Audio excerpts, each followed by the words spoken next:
తిరిగి BCN news కి స్వాగతం. విద్యుత్ ఘాతానికి గురైన టీడీపీ కార్యకర్త కిరణ్ కుమార్ రెడ్డిని అన్ని విధాలా ఆదుకుంటామని మంత్రి సవిత స్పష్టం చేశారు.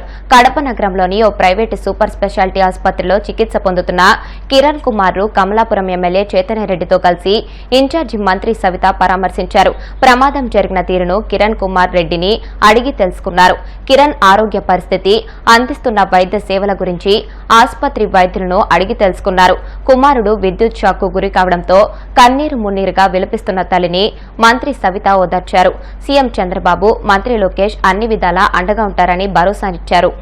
తెలుగుదేశం పార్టీ అది కార్యకర్తల పార్టీ అనే విషయం మనందరికీ తెలుసు. మరి ఈరోజు కడపలో రంగరంగ వైభవంగా మహానాడు జరుపుకుంటున్నాం. మరి తెలుగుదేశం కార్యకర్త తన ఇంటి మీద జెండా కట్టుకుంటుంటే కరెంటు షాక్ కొట్టడం వల్ల అనుకోకుండా ఆ విషయం జరిగింది. చాలా బాధాకర విషయం. ఎందుకంటే పూర్తిగా కాలు కాలిపోవడం, చేతులు పడిపోవడం, వెంటనే ఇమీడియట్గా హాస్పిటల్కి కూడా తీసుకొచ్చాం, బాలాజీ హాస్పిటల్కి. మరి అక్కడ అన్ని సదుపాయాలు, అన్ని ఏర్పాట్లు, అన్ని డిపార్ట్మెంట్లు వాళ్ళతో కూడా అన్ని పరీక్షలు చేయించాం. మరి నారా లోకేష్ బాబు గారికి విషయం తెలియగానే నిజంగా చాలా చలించిపోయారు. ఈ సమయంలో మన కార్యకర్త ఇలా కావడం చాలా బాధాకరం. ఇమ్మీడియట్గా మీరు వెళ్ళి ఆ కుటుంబానికి ఆసరాగా ఉండండి, చెప్పండి, ధైర్యం చెప్పండి. ఇది తెలుగుదేశం పార్టీలో కుటుంబ సభ్యుడికి ఇలా జరిగింది, ఖచ్చితంగా తెలుగుదేశం పార్టీ అండగా ఉంటుందని చెప్పండి. అంతేకాదు మరి ఎక్కడైనా ఇక్కడ డాక్టర్ ఫెసిలిటీస్, ఇంకా ఏదైనా వేరే డిపార్ట్మెంట్ స్పెషలైజేషన్ కావాలన్నా కూడా మీరు అక్కడికి తరలించండి. అవసరమైతే డాక్టర్లు పిలిపించండి, అది పార్టీనే చూసుకుంటుంది, నేనే చూసుకుంటానని కూడా లోకేష్ బాబు గారు మాకు దశాదిశ నిర్దేశించారు. మరి ఇప్పుడే సోదరుని పరామర్శించాను. మరి తల్లిదండ్రులు కూడా చాలా బాధపడుతున్నారు. వాస్తవంగానే మరి తెలుగుదేశం పార్టీ ఎప్పుడూ కార్యకర్తలకు అండగా ఉంటుంది. మరి తొందరగా రికవర్ కావాలని కోరుకుంటున్నాం.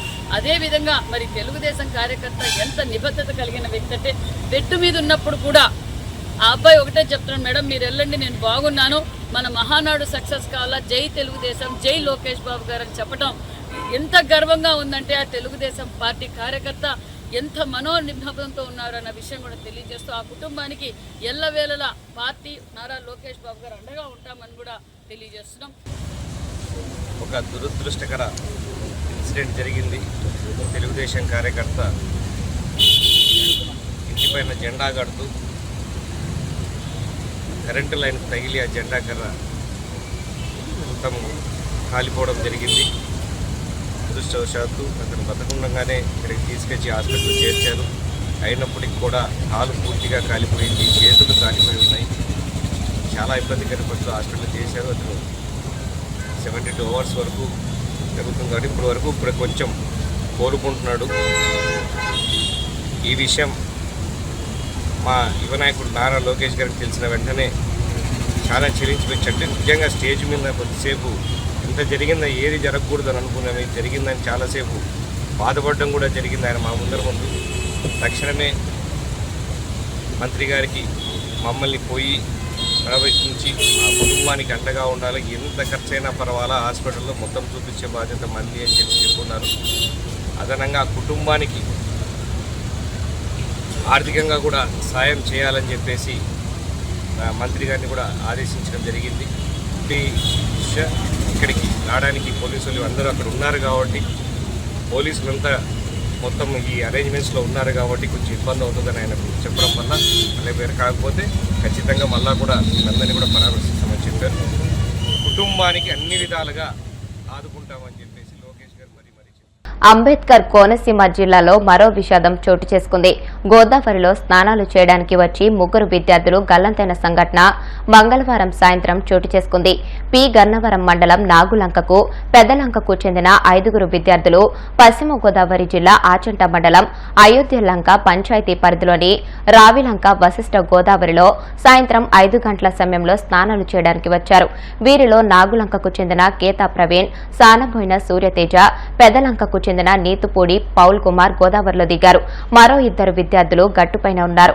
అయితే 3 విద్యార్థులు గల్లంతవడంతో గట్టుపైన ఉన్న 2 విద్యార్థులు భయపడి పారిపోయారు.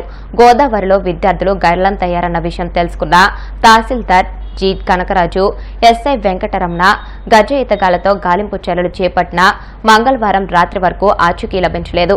బుధవారం ఉదయం మళ్లీ గల్లంతైన వారి కోసం గాలింపు చర్యలు ప్రారంభించగా వారు నీట మునిగిన ప్రాంతంలోనే ప్రవీణ్, సూర్యతేజ, పౌల్ కుమార్ మృతదేహాలు లభ్యమయ్యాయి. మృతదేహాల వెలికితీతతో అక్కడే ఉన్న కుటుంబీకుల రోదనలు మిన్నంటాయి. కడపలో జరుగుతున్న తెలుగుదేశం పార్టీ మహానాడు వేదికపై కేంద్ర మంత్రి కింజరాపు రామ్మోహన్ నాయుడు రాజకీయ తీర్మానం ప్రవేశపెట్టి ప్రసంగించారు. ప్రతి మహానాడులో ఆఖరి తీర్మానంగా దీనిని ప్రవేశపెడతామని, గతంలో తన తండ్రి టీడీపీ సీనియర్ నేత కింజరాపు ఎర్రన్నాయుడు ఇదే రాజకీయ తీర్మానాన్ని ప్రవేశపెట్టేవారని గుర్తు చేశారు. ఆయన అడుగుజాడల్లో ఈ అవకాశం తనకు కల్పించినందుకు టీడీపీ అధినేత చంద్రబాబుకు ప్రత్యేక ధన్యవాదాలు తెలియజేశారు. ఎన్టీఆర్ నుంచి చంద్రబాబు వరకు ఎన్నో కూటములను కేంద్రంలో నడిపిన టీడీపీదని పేర్కొన్నారు. ప్రాంతీయ పార్టీ నాయకుడిని ప్రధాని చేయాలన్నా, ముస్లిం వ్యక్తిని రాష్ట్రపతి చేయాలన్నా, దళిత వ్యక్తిని లోక్సభ స్పీకర్ గా చేయాలన్నా ఆ ఘనత టీడీపీకే దక్కిందన్నారు. ప్రస్తుతం టీడీపీ, బీజేపీ, జనసేన కలిసికట్టుగా రాష్ట్ర ప్రయోజనాలు, దేశ సమగ్రత కోసం పనిచేస్తున్నాయని వివరించారు. పార్టీ అనంటే మొట్టమొదటిగా గుర్తొచ్చేది మన పసుపు దళం, పసుపు సైనికులు, మన కార్యకర్తలు. ఈ కార్యకర్తల వల్లే 43 సంవత్సరాలుగా ఎన్ని సంక్షోభాలు వచ్చినా, ఎన్ని ఆటంకాలు వచ్చినా సరే 43 సంవత్సరాలుగా మన ప్రయాణం చెక్కు చెదరకుండా ముందుకు కొనసాగుతుంది. ఏ పార్టీ అయినా కార్యకర్తలకి మనం ఉండేటటువంటి అనుసరణ ఉందా? ఒక్కసారి గమనించండి. మన రాష్ట్రంలో ఉండే పార్టీలు చూడండి, ఇతర రాష్ట్రాల్లో ఉండే పార్టీలు చూడండి. నాయకులు మారినట్టే కార్యకర్తలు కూడా వేరే పార్టీలో మారిపోతారు. కానీ తెలుగుదేశం పార్టీ ఏకైక పార్టీ. తరాలు మారినా తరం మొత్తం అదే జెండాని కప్పుకుంటూ అదే కండువాతో ముందుకు నడిచే ఏకైక పార్టీ మన తెలుగుదేశం పార్టీ అని తెలియజేస్తున్నాను. అటువంటి కార్యకర్తల్ని అధినేతలుగా చేసుకొని నడిపించే పార్టీ కూడా తెలుగుదేశం తప్పితే మరెక్కడ కూడా ఏ పార్టీ కూడా ఉండదు. అటువంటి క్యాడర్ ని వెల్ఫేర్ నిధులు మన కార్యకర్త సంక్షేమ నిధి పెట్టి లోకేష్ అన్న గారి తాలూకు ఆధ్వర్యంలో వాళ్ళ సంక్షేమాన్ని, ఇన్సూరెన్స్ ని, వాటన్నిటిని కూడా చూసుకొని వాళ్ళ కుటుంబం, అందరి కుటుంబం, ఇది తెలుగుదేశం పార్టీ కుటుంబంగా పెద్దలుగా చంద్రబాబు నాయుడు గారు, లోకేష్ అన్న గారు మన పిల్లల్ని చదివించి, మన ఆపదలో ఉంటే ఆర్థిక సహాయం చేసి, మనకి ఏదైనా కష్టం వచ్చి మనం వాళ్ళ భుజాల మీద తోడు చేయవేస్తే వాళ్ళు 2 భుజాలు తోడు చేసి కౌగిలించుకొని నీకు నేనున్నానని ధైర్యం చెప్పే నాయకత్వం మన తెలుగుదేశం పార్టీ దగ్గర ఉంది. క్రమశిక్షణతో ఉండే పార్టీ మన తెలుగుదేశం. ఆర్గనైజ్డ్ గా, డిసిప్లిన్డ్ గా పనిచేసే పార్టీ తెలుగుదేశం. సోషల్ రీఇంజనీరింగ్ కి నాంది పలికినటువంటి పార్టీ తెలుగుదేశం. కేఎస్ఎస్లు, కబ్స్ వ్యవస్థ, ఏ పార్టీలు కూడా క్షేత్ర స్థాయిలో ఒక పార్టీ ఎంత బలంగా నడపాలని ఎవరి ఆలోచన కూడా ఉండదు. అది కేవలం మన తెలుగుదేశం పార్టీలోనే ఉంటుంది. అదే మన బలం అనేది కూడా కార్యకర్తలకి సభాముఖంగా తెలియజేస్తున్నాను. ఒక ప్రాంతీయ పార్టీ అయ్యా మన తెలుగుదేశం, కానీ లెక్కలు చూస్తే 1 కోటి మంది సభ్యత్వాలు దాటినటువంటి ఏకైక ప్రాంతీయ పార్టీ అదే మన తెలుగుదేశం అనేది కూడా తెలియజేస్తున్నాను. 45 రోజుల్లో చేశాం. ఎందుకనంటే టెక్నాలజీని కూడా మన లోకేష్ అన్న గారు ఈ యొక్క కార్యక్రమానికి తీసుకొని వచ్చి 45 రోజుల్లో ఎక్కడ ఇబ్బంది లేకుండా సరికొత్త విధానంతో చేసి ఈరోజు దేశంలో ఉన్నటువంటి అన్ని రాజకీయ పార్టీలు కూడా శభాష్ లోకేష్ అనే విధంగా పార్టీ మెంబర్షిప్ ను కూడా ఈరోజు నడిపించారనేది ఈ సందర్భంగా తెలియజేస్తున్నాను. తెలుగుదేశం పార్టీ తాలూకా సిద్ధాంతం అది. తెలుగుదేశం పార్టీ పుట్టినప్పటి నుంచి ఆవిర్భావం ఒక ప్రాంతీయ పార్టీగా అయినా సరే భావం మాత్రం జాతీయం. దేశభక్తితో ఎప్పుడు కూడా పనిచేశాం. రాష్ట్ర ప్రయోజనాల కోసం ఎప్పుడైనా చేసినా దాంట్లో దేశభక్తిని ఎప్పుడైనా చాటించుకొని దేశం కోసమే నిరంతరం కూడా మన కార్యక్రమాలు చేశాం. అటువంటిది కోఆపరేటివ్ ఫెడరలిజం, రాష్ట్రానికి దేశానికి ఉన్నటువంటి సత్సంబంధాలని తెలుగుదేశం పార్టీ ఎప్పుడు గౌరవిస్తూ ప్రమోట్ చేస్తూ ముందుకు నడిపించింది. అధికారంలో ఉన్న, ప్రతిపక్షంలో ఉన్న చరిత్ర తీసుకుంటే తెలుగుదేశం పార్టీ మొదలైన నుంచి స్వర్గీయ విశ్వవిఖ్యాత నట సార్వభౌముడు ఎన్టీ రామారావు గారి దగ్గర నుంచి ఎన్నో కూటములు దేశ స్థాయిలో మనం ఏర్పాటు చేశాం. కేవలం ఒకే ఒక్క ఆలోచన, సామాజిక న్యాయం మనం నిరూపించాలి. రాజ్యసభ సభ్యునిగా బీజేపీ రాష్ట్ర క్రమశిక్షణ సంఘం చైర్మన్ పాక వెంకట సత్యనారాయణ ప్రమాణ స్వీకారం చేశారు. న్యూఢిల్లీలోని పార్లమెంట్ హౌస్ లో ఉపరాష్ట్రపతి, రాజ్యసభ చైర్మన్ జగదీప్ ధన్కడ్ ఆయనతో ప్రమాణ స్వీకారం చేయించారు. ఈ కార్యక్రమానికి కేంద్ర ఉక్కు, భారీ పరిశ్రమల శాఖల సహాయ మంత్రి భూపతిరాజు శ్రీనివాస్ వర్మ, ఎంపీ డాక్టర్ లక్ష్మణ్, ఆంధ్రప్రదేశ్ ఆరోగ్య శాఖ మంత్రి సత్యకుమార్ యాదవ్ తదితరులు హాజరయ్యారు. రాజ్యసభ సభ్యునిగా ప్రమాణ స్వీకారం చేసిన పాక సత్యనారాయణను కేంద్ర మంత్రి శ్రీనివాస్ వర్మ సాలువాతో సత్కరించి పూలబొకే ఇచ్చి శుభాకాంక్షలు తెలియజేశారు.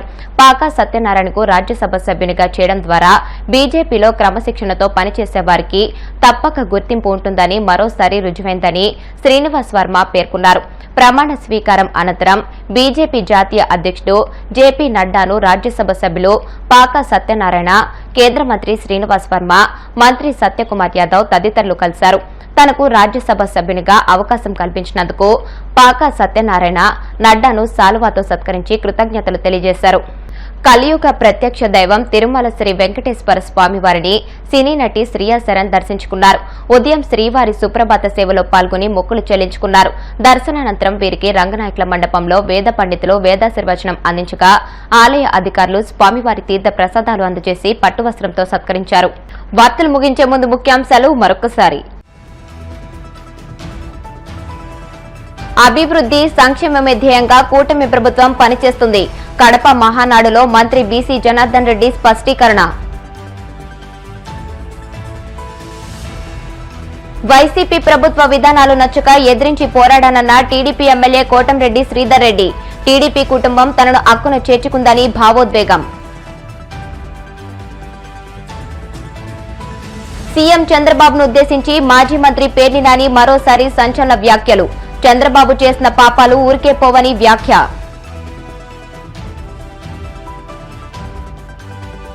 తిరుమల శ్రీవారిని దర్శించుకున్న సినీ నటి శ్రియా శరణ్. ఆలయ మర్యాదలతో స్వాగతం పలికిన అధికారులు. ఈ వార్తలు ఇంతటితో సమాప్తం. మరిన్ని వార్తల కోసం BCN digital YouTube channel, Facebook page ని ఫాలో అవ్వండి. అప్డేటెడ్ వార్తల కోసం ప్లీజ్ సబ్స్క్రైబ్.